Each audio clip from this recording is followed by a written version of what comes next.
Channel. My name is Scott, and we are here to break down all the big stories coming out of WrestleMania Sunday.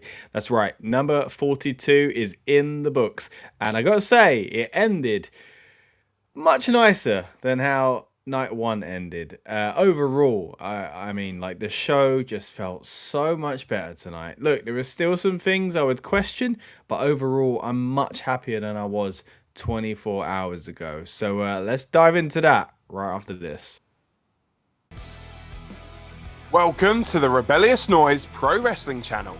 On this channel, we bring you some great content from inside and outside of the squared circle. We will go through and offer some in-depth analysis of the biggest events of the year, as well as bringing you exclusive interviews with some of the industry's biggest names. There will also be live show reviews, in-depth features, and podcasts.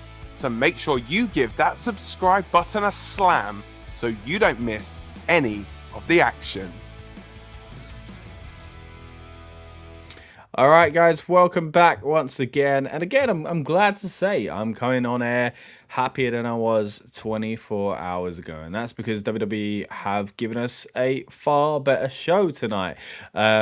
Again, there are still some things that I would question, but stuff that, to be honest, I don't think would have changed after yesterday's kind of blatant frustration from the fans. You know, obviously there was a lot of stuff online, and I did wonder if WWE might kind of counter from some decisions because of that. Who knows? We'll have to wait until see. You know, we see episode 74 of WWE Unreal on Netflix. But as things stand, I'm pretty happy with what they did this evening. And yeah, I think the performers, just like last night, to be fair, stepped up. And I think tonight's one had a bit of a stronger card anyway. We talked about this on the build-up show, but still, there was a lot to live up to and a lot to kind of make up for. You know, I was saying earlier on tonight before, again, the show began, that I was, you know, it was a lot to kind of put on the performance tonight. But I do think they did deliver. We're going to be breaking down each and every one of the matches and the big moments on the show as we make our way through this stream. If you haven't already, please subscribe. Let us know what you thought of WrestleMania. Got a few comments coming in already. Sludge is in the house. Good to see you as always, buddy. Says, what a night. Sludge also says, tonight felt like a mania. I would have to agree. Again, a big part of what I was kind of feeling about last night was like, this just doesn't feel like WrestleMania. Tonight felt a lot more like WrestleMania, and the colors are much better. Yeah, just talking simply about the branding, it was very different on night one and night two, wasn't it? We'll start there actually, because John Cena came out as the host. It always bugs me when the host doesn't host. He just comes out and says welcome, and then he says, here's the attendance. That was basically it on both nights. But yeah, he also kind of hinted at like, oh, we're going to start off with something big. And it was a graphic change. I mean, yeah, I like the graphics, but a lot of people I saw online thought like someone was coming out or a return or something like that. And thought it was maybe even a hint to The Rock, because there was a bit of electricity in there as well. But it wasn't to be. The Rock didn't show up tonight. Where he could have shown up, hey, maybe the main event. I was actually thinking at some points throughout it, well, maybe it is going to happen. But it didn't. And the main event didn't really see any. Well, it saw shenanigans between the two wrestlers, but it didn't see any kind of outside interference, which is really surprising for a WrestleMania match and a Roman Reigns title match. So, yeah, I was pleasantly surprised, even though I like that kind of fun stuff when it works. I felt like tonight was perfect the way they did it. Didn't need anyone else involved. It was a great story they told. But before we get to the main event, let's make our way through the show. As I say, it started out with John Cena saying, welcome to a WrestleMania Night 2 and all that fun stuff. But then we went straight into Oba Femi versus Brock Lesnar. Now, you tuned into the Rebellious Noise instant reaction of WrestleMania Night 2. We already covered Night 1 as well. So if you haven't already, check that video out and you'll find out my thoughts on that. But as we come straight away out of WrestleMania Night 2, I wanted to let you know what I thought of this show itself as well. So let's get into it, guys. Let's move into Night 2 and the review for it. Again, as I say, it opens up with Brock Lesnar versus Oba Femi. And my goodness, was this a fun way to start the show. It wasn't a long match. It was never really going to be a long match, was it? Let me see if I can get up the match times. We talked about this yesterday, and I do want to kind of compare the two as well, because I think for the most part, matches felt pretty much on par as far as the length, but it was just just so much more to this evening. I mean, they were better overall. They were longer overall, but still, yeah, I just felt like it was way better paced as well. And it was one less match. Maybe that helps. You know, they can spread over that extra minute or two for each of them. But yeah, let's get into the first one, which was only 4 minutes and 45 seconds apparently. But again, it's the kind of match where you're like, it's okay being short. That's kind of what it is. It felt like a spectacle straight away. People loved Oba Femi's entrance, as they have done for quite some time. It started out with kind of typical back and forth, but Brock kind of, you know, was behind from the early on. He was looking very angry on the outside. He eventually did hit the F5 on Oba Femi. Oba Femi just kind of got to his feet after a little while. There was no attempt to pin him. Then it was a big choke slam to Brock Lesnar, who did exactly the same thing. And then, I mean, this was pretty much it. There was a huge powerbomb, and Oba Femi wins. It was the right call. It was explosive. It was a fun way to start the show. And then came the shocker, guys. At time of recording, this is where we stand. Maybe it changes on Raw. Maybe it's a swerve. Who knows? Maybe it's real, but they changed their mind. I don't know. But at the time of recording, it looks like Brock Lesnar has retired. It looks like Brock Lesnar has wrestled his final match in WWE. I mean, I was so shocked seeing this. Yeah, I mean, even to say it, I just feel weird saying it. So Brock Lesnar basically started taking off his gloves, and I thought, hold on a minute. This is a bit odd looking. And then he takes off one boot, and then another, and there's no real mention of it on commentary at the time because they're kind of just letting the moment breathe, I guess. But the audience know what this is. You know, I'm looking at this thinking, I know what this looked like. And yeah, later on when they do acknowledge it, they say the same, and they kind of are careful on commentary to be like, you know, especially Wade Barrett being like, we don't know for sure, but it seems like this is what this is. But yeah, it looks like Brock Lesnar has retired. He did this kind of X mark, which I think some people are speculating so many different things about already, as Heyman got in the ring. And yeah, they just embraced, and Heyman was crying his eyes out as they started to make their way out the ramp. Brock was thanking the audience. It seemed legit. It was teary himself in the ring, it seemed. So yeah, I mean, it looks like this is it. Brock Lesnar's career is over, which is so shocking to say. I mean, yeah, WrestleMania against Oba Femi, you paint it like that, you go, oh, okay, I can see that.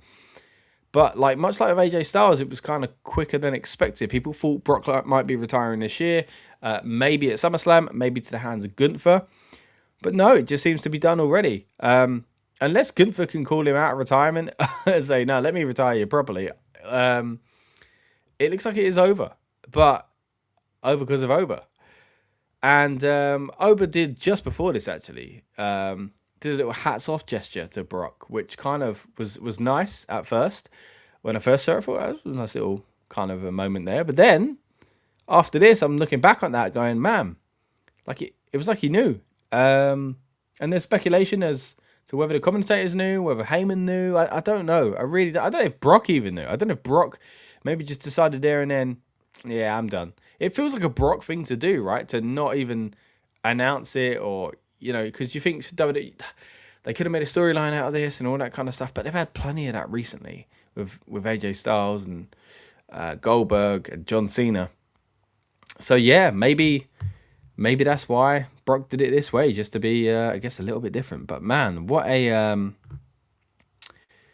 shock. Sludge says, I don't think this is it for Brock. This will be in Unreal, sort of like faking an injury. This time they'll be faking a retirement, and he will get a big pop when he comes back. This actually makes more sense for Gunther's storyline.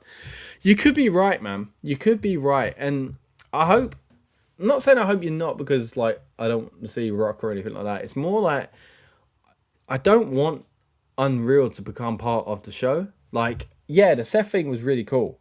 And I like seeing the behind the scenes of it, but we don't need another one of them. And like, they've done fake retirements before. You know, AJ Styles himself did one, which was a copycat of the exact same thing that Mark Henry did.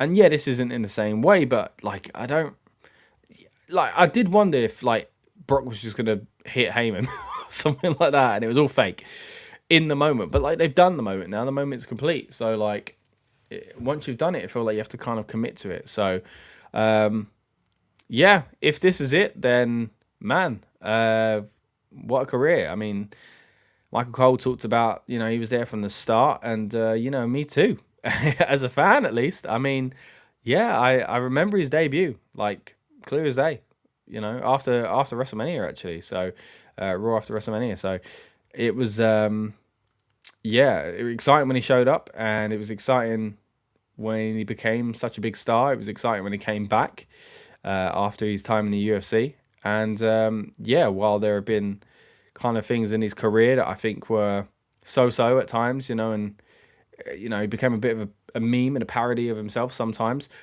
I think it can't be denied the impact he did have on the business, and on many occasions just really, really entertaining matches and feuds. So if this is it, then yeah, well, thanks Brock for the entertainment.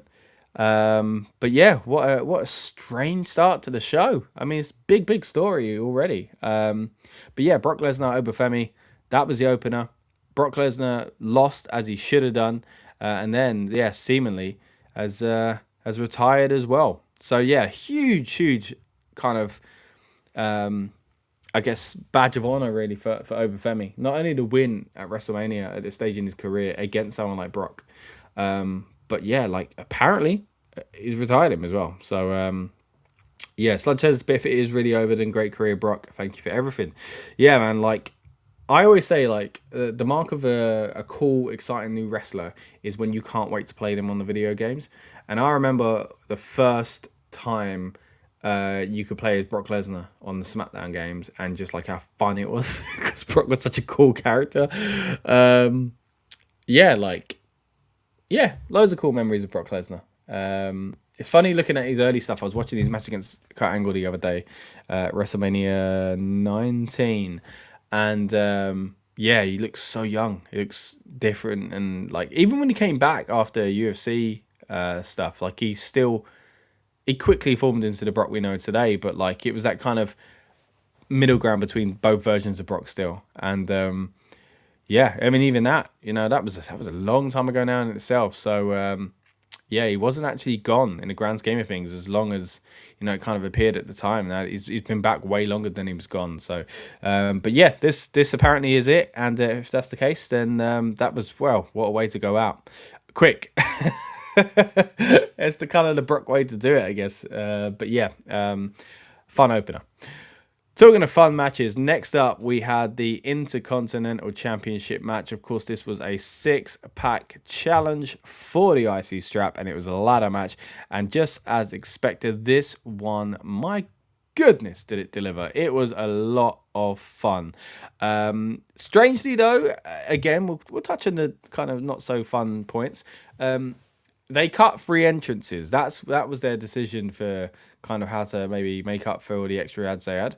One of which was Dragon Lee, who had massive dragon wings, so I felt kind of bad for him because it looked kind of cool. I've seen a picture of it, but I don't really know what the rest of the entrance was like. I saw videos from inside the stadium. They were playing ads on the big screen while people were making their entrances, which is just so disrespectful in my opinion. But hey, at least you get a WrestleMania match. But yeah, anyway, for the entrance were cut. Rusev was there, Dragon Lee, and I think JD McDonough was already out there as well.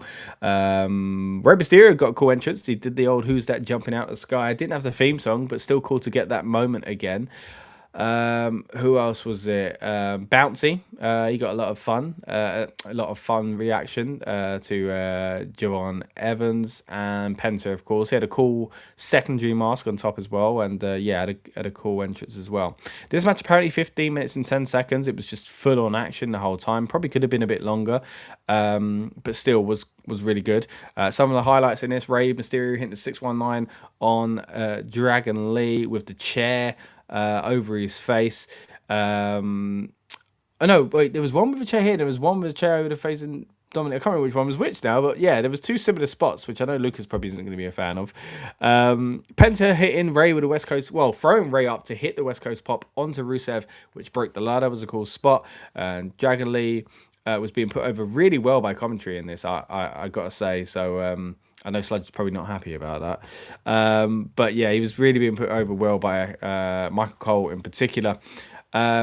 hits the Styles Clash on Rey Mysterio with a nice little nod to AJ Styles, who of course just retired and was inducted into the Hall of Fame this weekend and was Dragon Lee's tag partner in the last few kind of months of his career.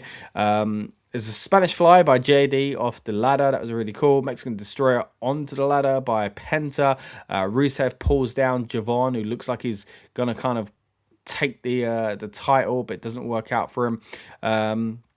There's a really cool spot of an OG cutter where it kind of goes in reverse. Really, it's now Rusev who's on the end of some tricky offense from the bouncy one.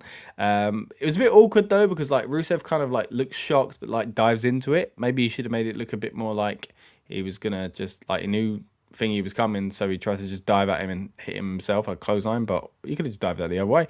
But it was still a great visual, don't get me wrong. Then there was a Destroyer by Penta again, this time hopping off of the step to hit it. I thought it was so cool. Like, one of the most impressive things I saw tonight was that, which sounds a bit maybe bizarre considering all the big spots we saw. But yeah, man, really, really enjoyed that. And yeah, Penta picks up the win, and it's exactly what I think it should have been. I was saying on the predictions that we did on the weekend kickoff show this Friday and on tonight's build-up show that, you know, this is the kind of retention that you don't mind seeing. I think it actually works best for his character as well, because if, again, there was no story behind it. It was basically Penta going, oh, Ray, it'd be cool if you're in this match. Oh, all my mates, do you all want to, like, come and take this thing off me that I really, you know, hold dearly? And then, like, if he lost, like, it would, the story should have then gone into someone being like, see, you're too nice, you shouldn't have done that, look what you've done, and him realizing that, you know, and turning heel. And that was never going to happen with Penta's character. So the best case scenario was a Penta retention, or as we dubbed it earlier, I think a pentention. But yeah, that was a fun way to do it. Now at this point, we've got the first hour in the books. This was all free on ESPN, by the way. So I was thinking, man, what a fantastic hour. We were talking in the group chat about how much we were enjoying it, and we're just hoping the rest of the show would deliver. And I've got to say, I think it did. So let's move into that. But before we do, let's get to some of the comments. Sludge says, where were the entrances for Rusev and JD? What was that? It was terrible. Yeah, I've noticed you've missed Dragon Lee's name there, mate. That's so rude, says Sludge. But other than that, absolute banger. Completely agree with you, Sludge. I thought it was a fantastic match, a real kind of exciting start to the show. First, you got a big moment with Oba Femi and Brock Lesnar, and then you get a match like this. So contrasting style, but still both very enjoyable and did the job they needed to do. JD McDonough is incredible, says Sludge. Yeah, I think he really put the work in this match. He was, you know, really selling well and kind of, yeah, just super athletic and, yeah, very impressive. Next up, we had the United States Championship match. Now, of course, I was saying on the build-up show that I haven't really been the biggest fan of this storyline. I don't really understand or have liked really the Sami Zayn kind of heelification, like just pull the trigger if you're going to do it. I mean, he looked disappointed at the end of it. He was definitely getting some boos. But yeah, they didn't do the double turn, so to speak. But, you know, he was not the fan favorite tonight, basically. I'll put it that way. Lil Yachty does the intro. Trick Williams comes out with a long train, which my wife quickly said looked like toilet paper. So I quickly jumped on Twitter and made a little jokey tweet about it. So full credit to her. At Scott_Reb Noise, by the way. Loads of boos for Sammy. And this was a really quick match, 8 minutes 50. Yachty interferes, but doesn't quite do it. And Sammy's still kind of looking all right. Hits the exploder, goes to hit the haluva kick. He's stopped by Trick, who hits him with the trick shot.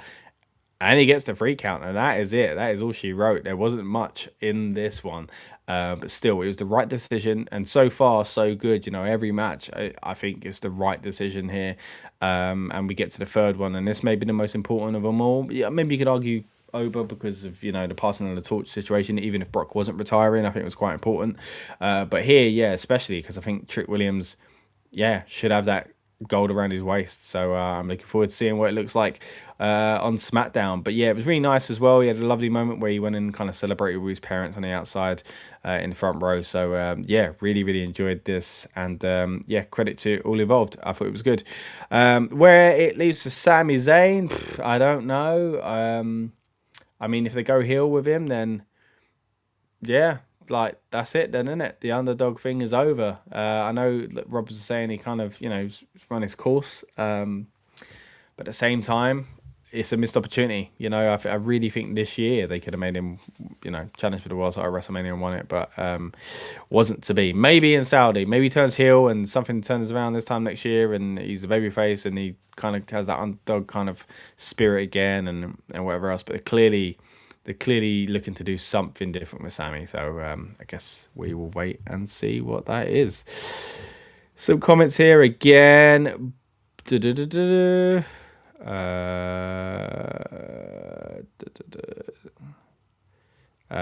was the bathroom break. Nothing really happened. Expected it was fine. Probably the worst match of the night. Yeah, it's hard saying things like that though. I feel worst match of the night.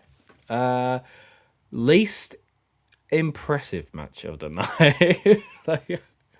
The match where not that much happened, but then again you got a 4-minute match on here, and I'm saying this here, but 8 minutes 50 wasn't a lot of time. But yeah, it was the right result. So it is what it is. Someone has to be the least exciting match of the night, right? I guess it goes to these guys. But it was good. That's not me dissing it, but like someone has to be last, and I guess it is them.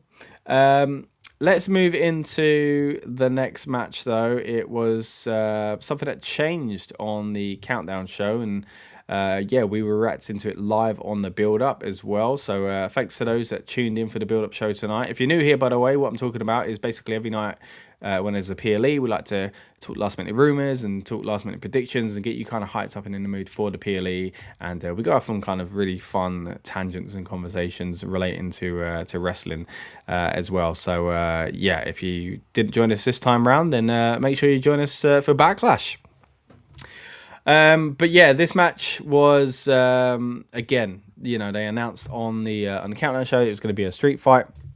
Talking of announcements, all of us on the panel were pretty frustrated. Well, me and Rob especially, with them announcing that Finn Balor was going to be the Demon, and our big fear was that he was going to lose again. Now, I'm happy to report that was not the case, and Finn Balor did pick up the victory. It did make me feel, when he was coming out, as much as I enjoyed his entrance as a Demon, I did think that's a bit hokey, isn't it? But maybe that is, just a symbol of what the problem's been with that character, that side of his character, I should say. Anyway, before we get his entrance, we get the entrance for the King of the Luchadors. You get loads of luchas making their way to the ring, surrounded by a giant throne that there is a masked man on top of, and that masked man, of course, was Dominic Mysterio. He takes off his mask, and he's done that in the past few WrestleManias as well. But yeah, man, I think he looked like a star.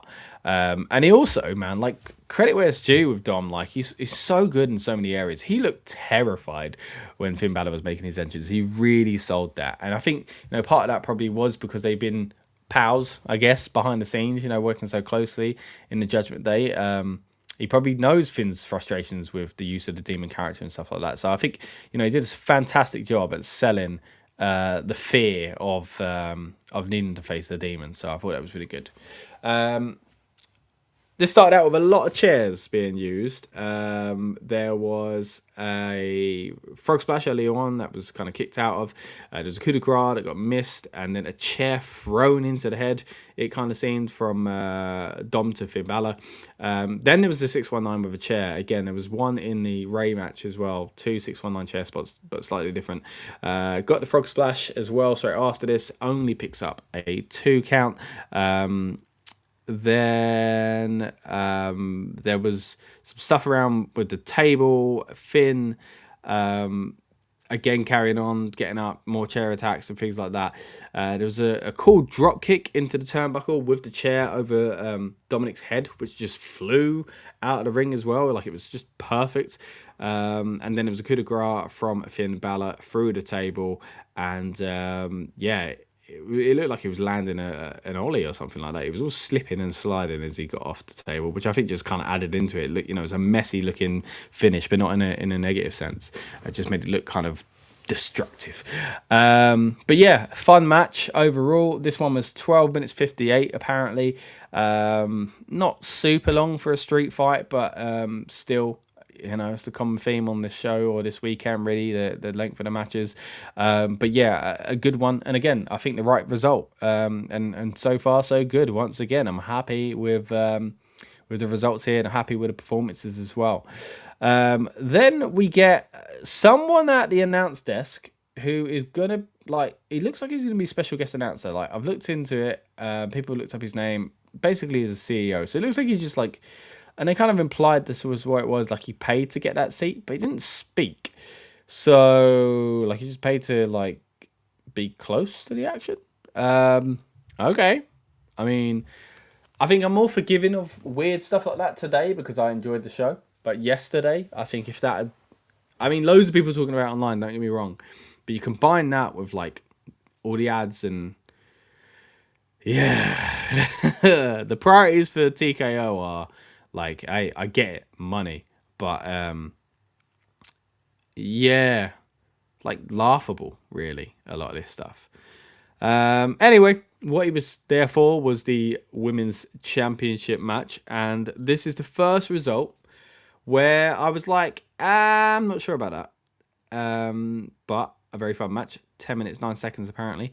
Jade came out first. Never a fan of that. Never, ever, ever a fan of the champion coming out first. It should be the challenger awaiting the aura-filled champion. And it's not like Jade doesn't have aura. So, yeah, really disappointing.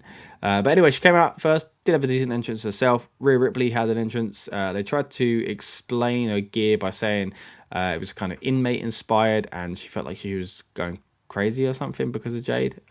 Cool. It's cool gear. We'd see her in all white. But yeah, it was cool gear nonetheless. Yeah, this is the kind of match I expected from these two, and I thought they performed really well. They actually gelled quite well together, in my opinion. I was saying to Rob earlier on the build-up show, I wasn't sure how they were going to gel, being kind of two kind of powerhouses in style, but I think it actually did work really well. The heels did show up, of course, as predicted, and Rhea did get distracted, but it didn't lead to the victory for Jade Cargill. Shido did take advantage of the situation. She hit what they described as a sandstorm, which was the one-winged angel, and only picked up a 2. But it's pretty impressive, I got to say. Cool little visual there.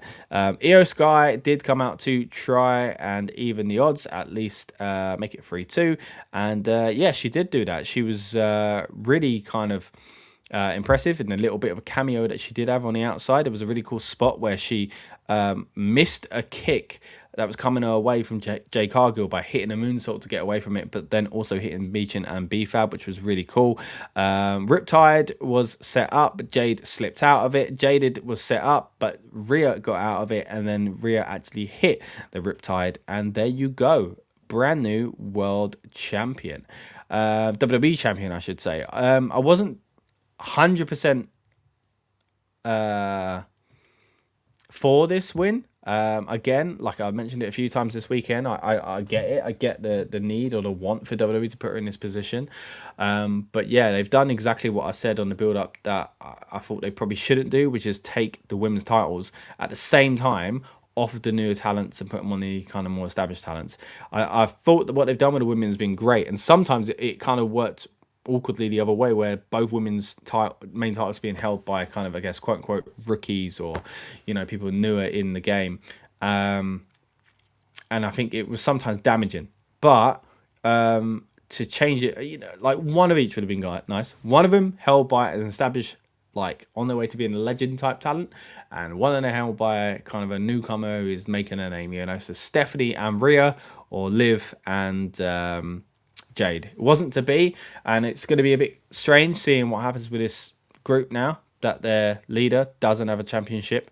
But yeah, I hope they keep the group together, because I think it's done wonders, especially for Jade. So, but yeah. Cool to see Io Sky out there as well. Really bizarre that she didn't have a match. You know, we talked about over this past weekend how, you know, it looks like she might end up having a match with Asuka at Backlash. But not a fan of her missing out here. Look, you can't give everyone a match, but like when she is as good as she's been and she's in a storyline and she's missing, it feels a bit odd. Especially considering she's been such a big part of the big shows over the past few years. Last year, she was a big deal at WrestleMania. Michael Cole was banging on about her being one of the best wrestlers in the world, or calling her the best wrestler in the world, and saying, I ain't talking women's wrestler here. I'm just talking the best wrestler in the world. So, they've gone from that, which I don't think is like they've changed their stance on her or anything like that. It's just not really worked out, I guess. They wanted to shoehorn Rhea in, it seems, and they've done that, but they didn't have the same kind of, I guess, motivations to do it for Io, it would seem. But hey, at least she got a moment and she was involved in the show, but it's got to be disappointing. Then out comes your host, John Cena, who says he was really just weird. Like I said it yesterday, like he weren't doing a lot of his normal stuff because I think he's trying to differentiate John Cena, the man, from the wrestler in this. And I kind of get it, but yeah, he seemed a little almost out of place. Anyway, he announced that it was 55,255 people there, so about 5,000 more than the previous night. And then they did that silly thing where they add them up and say, that means the total attendance of 106,972. Yeah, right. That's not me kind of poo-pooing the actual number that they would have got, of someone doing both nights or however you want to count it. Because it's impressive in the 50s anyway. But, yeah, but the adding numbers together is just silly. Anyway, as I guess we kind of discussed and hoped for, this did lead to a Danhausen segment. First of all, though, it was Miz and Kit Wilson making their way out there, and then Danhausen's music hit. And at this moment, I was really happy. I thought, you know what?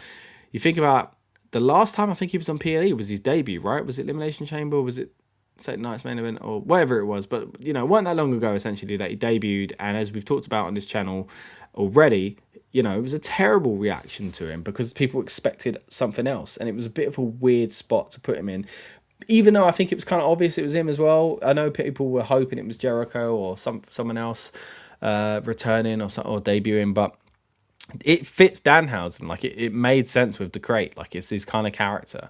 Now I think a lot of people have come to know Danhausen's character and would get that a little bit more now. But it was nice to think, you know what? Like he's such a big part of WWE programming and a star. They have to strike with their irons hot and have to shoehorn him into WrestleMania as they should be doing. Then my feelings kind of changed. Basically, the shtick was that he came out in his car, which is cool, and loads of little Danhausens. Michael Cole used a certain word to describe him and like really jumped into like, don't ever go at me. That's what they want me to call him. And I just thought like, okay, like, but did they say you better call us this? Or did they say, if you're going to call us anything, call us this? I don't know. It was just a weird, I don't know. I keep saying shoehorning, but shoehorning in of that term. Just weird, and then like really playing into it, like being like it's and I haven't mentioned this yet, but the whole gingerbread man thing with Sami Zayn I think is ridiculous. It's like, is this the 90s? Like making fun of someone because they're ginger? Like, really? Not saying it was acceptable in the 90s. It's just stupid. Like that's going to encourage people to like go to school and say to their ginger friends like gingerbread. Like I just think it's stupid.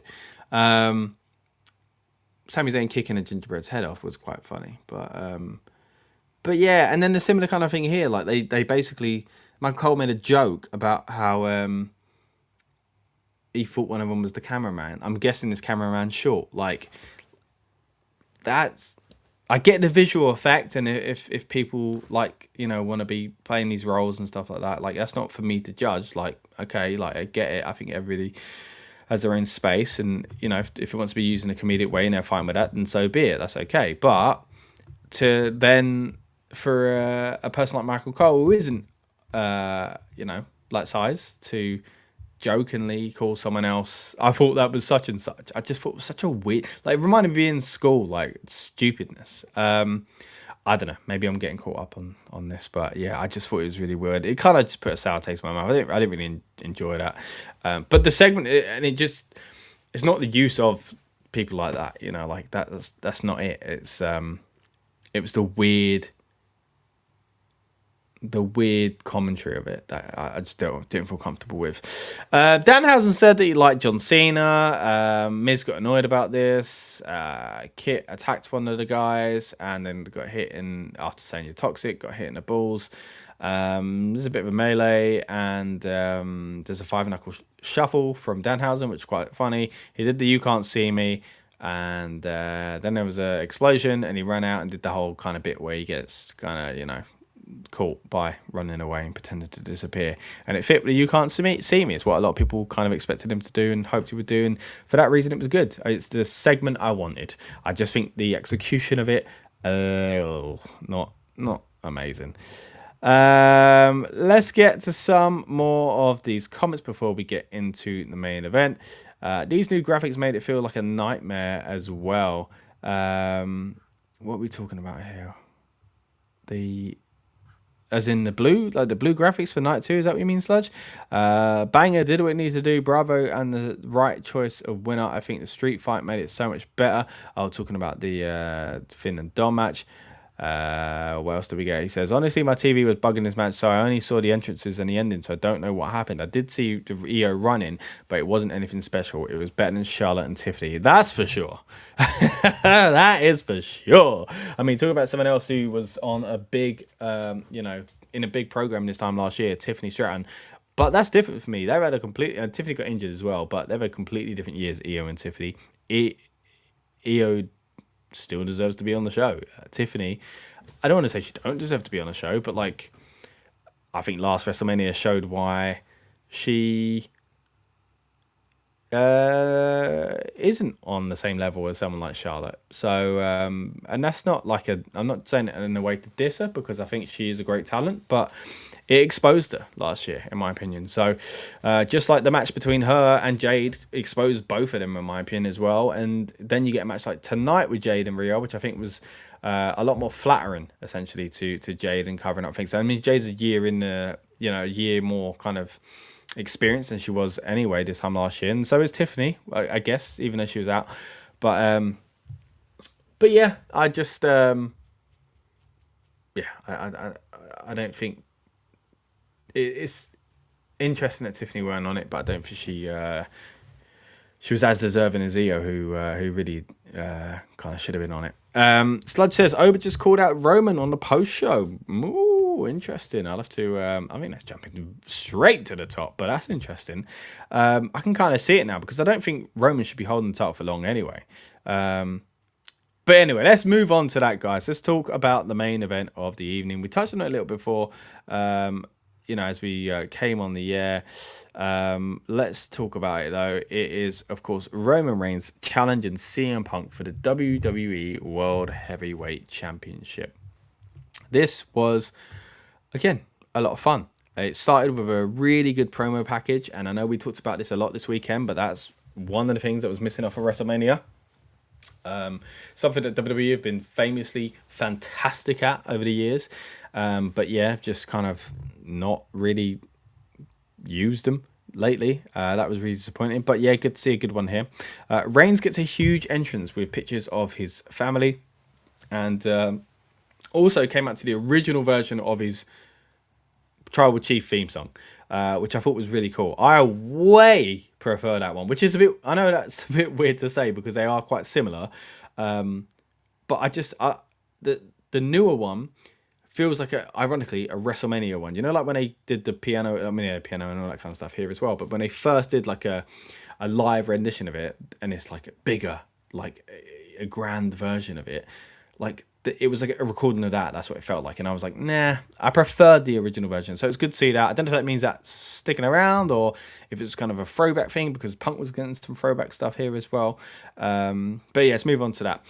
Punk had, of course, his old Ring of Honor theme song by AFI, and then he came out to like no music. You heard him do the It's Clubbing Room Time, and then the theme song of Cult of Personality hit, which I think, yeah, was pretty cool. He had tributes on his jacket to friends that had passed away recently, and of course to Larry and Harley Race, which was really nice as well.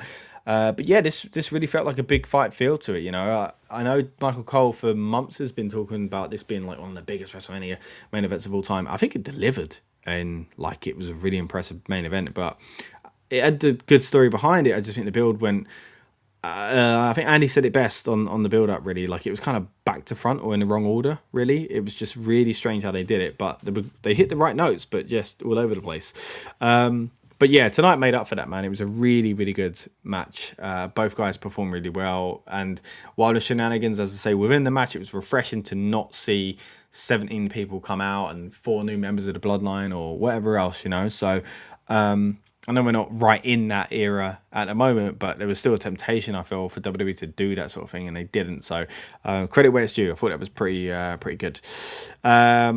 Early on, they start fighting on the outside. Punk sits in the front row and then hits Roman as he kind of goads him to come closer.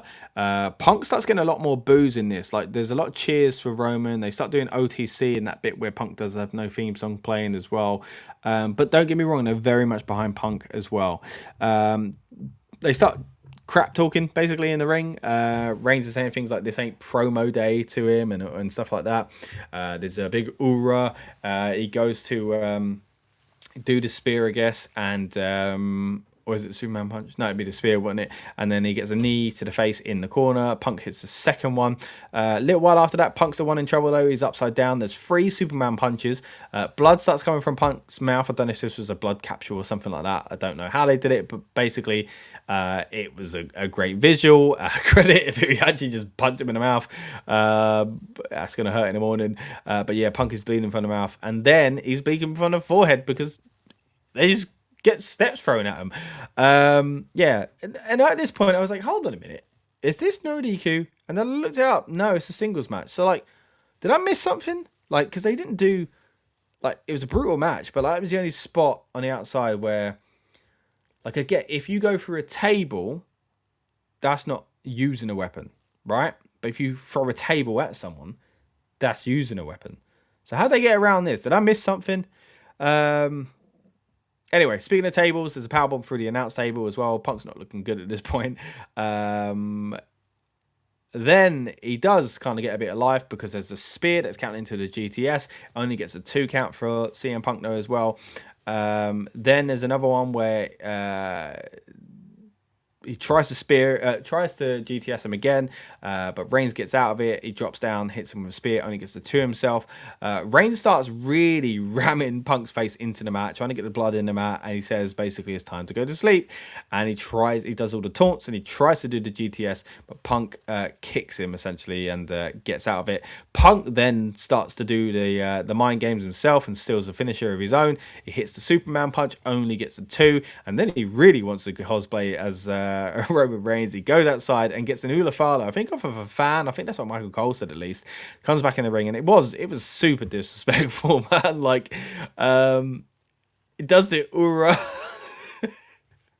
It's so ridiculous thinking about it. Like, I was thinking when they were fighting on the outside, like, man, this is so cool. Like, Punk, to his credit, I think has really turned around his career in the past few years. Like, people thought he was done after that AEW stuff, and like, this resurgence is amazing, and he's played ball, man, to his credit as well. Like, and he's got rewarded for it.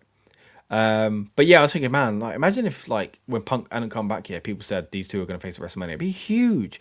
Or imagine when Roman was doing, you know, amazing things in the Bloodline, and Punk had just gone to AEW, and people said it then. Like, again, huge. So yeah, really privileged to get this kind of match. But then I also thought, like, if I could see either of those timelines. If someone had shown me a picture of Punk in the Ula Fala doing the ooh, I would have thought, what the heck is going on? But yeah, so that was quite funny. Anyway, there was as I say, he was caught with a spear. Then he gets a guillotine for his kind of naughty actions. There's a roll through though, and there's a 2 count. It's a very awkward 2 count. It looks like it could have been and should have been a 3 count. That was a bit weird. I want to watch that back because it looked like there was a little bit of a mistake there. But they didn't count the 3, so that's okay. Then there was an Anaconda Vice from CM Punk, but quickly again Roman Reigns gets guillotine. Punk tries to get out of it, goes for a sharpshooter attempt, but gets kicked in the face and falls back into position for the guillotine.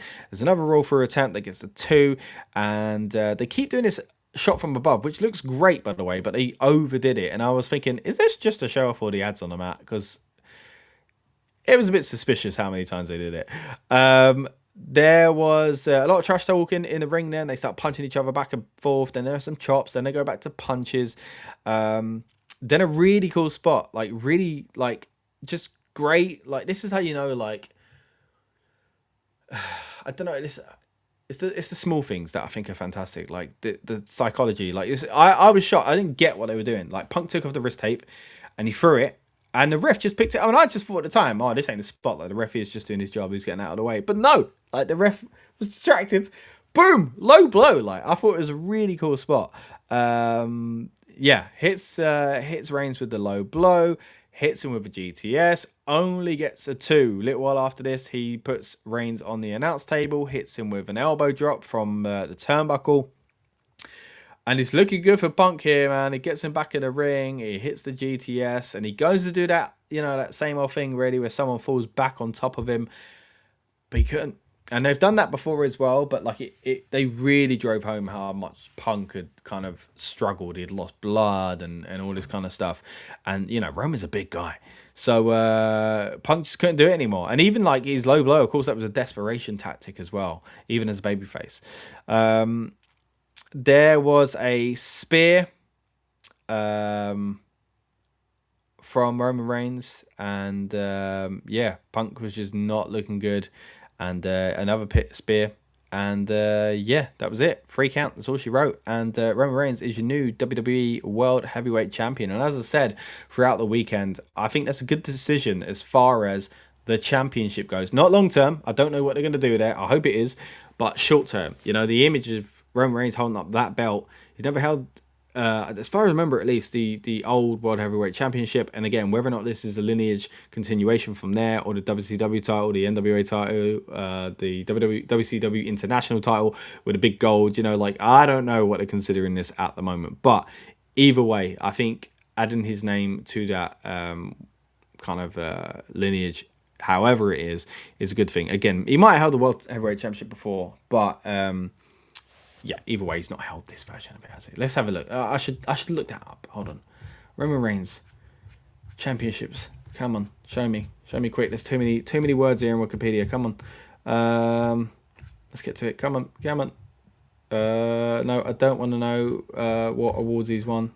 What the heck? Where are the championships? Has he got like a whole separate page? Championships and accomplishments. Oh, here we go. World Heavyweight Champion, 1 time, current. There we go. It is the first time he's had it. I should have trusted myself there, shouldn't I? But yeah, it's a big moment, man. Again, I think it makes the title look good. I think he can't have it for long. He can't have it for 17 years again. But what he can do is put someone over. Maybe it's Oba, just like Brock did. You know, I know Sludge said that he's been called out by Oba on the post show. Maybe that is where to go with it, and maybe Reigns wins it quickly. I think it's a good thing as well, because again, Reigns keeps coming back, and like, yeah, he's distracted by other stories, but he's also not really done anything since he come back as far as the title goes. And I think it's been a healthy thing to keep him away from the title picture. But if he's not retiring at some point, I think you do have to give it back to him for a little bit to at least like make other stars as a result. So maybe that's what they do here with Oba Femi. Maybe they do it with someone else, but at the moment, I'm saying it's a good thing that he's world champion. I might feel different when we are 16 years into a 17-year reign. A few more comments here from Sludge. Says, absolute banger of a match. This match told story. All the moves had story behind them. I would agree with you, mate. It says, Sludge also says, I'm a big Punk guy. I wanted Punk to win because he literally has won every promo battle. And then also said, oh, this is your ranking for the matches. Speed and Vision versus Usos, number 13, and LA Knight. Your 12th favourite was the US title, as we mentioned earlier on, your least from tonight. Then was the Fatal 4-Way. Then AJ Lee versus Becky, Stephanie Vaquer versus Liv, Jacob versus Drew, Oba versus Brock, Jade versus Rhea, Dom versus Finn, Randy versus Cody, your 4th favourite. Your 3rd favourite is the IC match. Your 2nd favourite is Gunther versus Rollins. And your 1st favourite of WrestleMania weekend is Punk versus Roman Reigns, ranked from worst to best. Look, I can't argue with much of that, mate. I think you've actually come up with a really good order there. There might be a few that I tweak and move around a little bit, but generally speaking, I'd pretty much agree with most of that, bar like a position or two. So yeah, I agree. And when I look at it overall like that, I'm like, you know what? Like it was a good WrestleMania, especially tonight. I think tonight was really fun. Number one, the pacing was all over the place, and there are still those same problems that we talked about on last night's instant reaction review and on tonight's build-up show. You know, the ads are ridiculous, and the commercialization of this company is insane. And again, I'm not trying to, you know, I'm not forgetting the fact that they've always made money. Do you know what I mean? They've always done big brand deals and stuff like that, but it's just the amount and how much it is. And like, as Lucas was saying, you know, who is this for? Who is this for? And I just feel like that's kind of the case with a lot of the stuff they're doing. It's all about the moment, the viral moment, rather than long term and rewarding the wrestling fans who tune in every week. And you want them to tune in every week. You end up rewarding a random person who clicks an article and goes, huh, cool, for 5 minutes. Like, that is, yeah, I know that probably brings you some money because ad revenue and all that kind of stuff, but long term, and I think you're not helping your long term customer. Whereas tonight, I felt like they were a lot more focused on the long term customer. Again, some of the same issues with the ads, and like, although we had the Danhausen stuff in the ring, and I think that was a little bit hit and miss, even though I was happy for Danhausen and Miz, Kit Wilson, and Cena, and all the extras. I don't think they did enough with, like, again, backstage stuff and promos. Like, it was just a lot more they could have done. But yeah, I won't let that kind of gloss over the fact that, again, I really enjoyed tonight. I thought it was a good show. I thought it was definitely quite a bit better than the first night. Match lengths were a little bit longer. I mean, again, there was one less match, so it was a bit easier to do that. So that's a bit of a hindrance on the first night, I guess you could say. Same thing last year where it was 7 and 6 once again. But yeah, overall, I thought it was a decent WrestleMania. I feel much better now that night 2 is in the books. Let me know what you think though, guys. If you've been watching live or on demand, we appreciate you. Keep your comments coming. If you are watching it on demand, I'd love to hear what you thought of the show overall. But yeah, just thank you so much for tuning in this weekend. I've had a really good time. First of all, just kind of getting hyped up and in the mood for WrestleMania. It's always a fun thing to do, but of course on these instant reaction reviews as well, it's always good to come on here and hear what you have to say about the show. Of course, we did an instant reaction review, as I say, for night 1 as well, but you've now been tuned into your instant reaction review for WrestleMania night 2 as well. Thank you so much for that and for your support. It's a real privilege to come on here and chat wrestling with you guys. We'll be back, of course, for Backlash and hopefully a bit of content surrounding it as well. But yeah, thank you so much. If you haven't already, please subscribe, check out more of our content where we've got interviews with some of your favorite wrestlers, such as Kit Wilson and Elton Prince of Pretty Deadly. We've had great conversations in the past with people that are no longer with WWE, like Bobby Lashley. Great conversations with people like Kevin Owens, Finn Balor, of course, who's highlighted tonight, Rhea Ripley as well, who become champion tonight. So if that sounds like it's up your street, then check out the interviews we did with those on this very channel and more of our podcast and special features from over the past few years as well. But once again, thank you so much for tuning in. I've been Scott. This has been the Rebellious Noise Pro Wrestling channel, and this has been our WrestleMania coverage for WrestleMania 42. Thank you very much, guys. I'll see you on the next one. Welcome to the Rebellious Noise Pro Wrestling channel. On this channel, we bring you some great content from inside and outside of the squared circle. We will go through and offer some in-depth analysis of the biggest events of the year, as well as bringing you exclusive interviews with some of the industry's biggest names. There will also be live show reviews, in-depth features, and podcasts. So make sure you give that subscribe button a slam so you don't miss any of the action.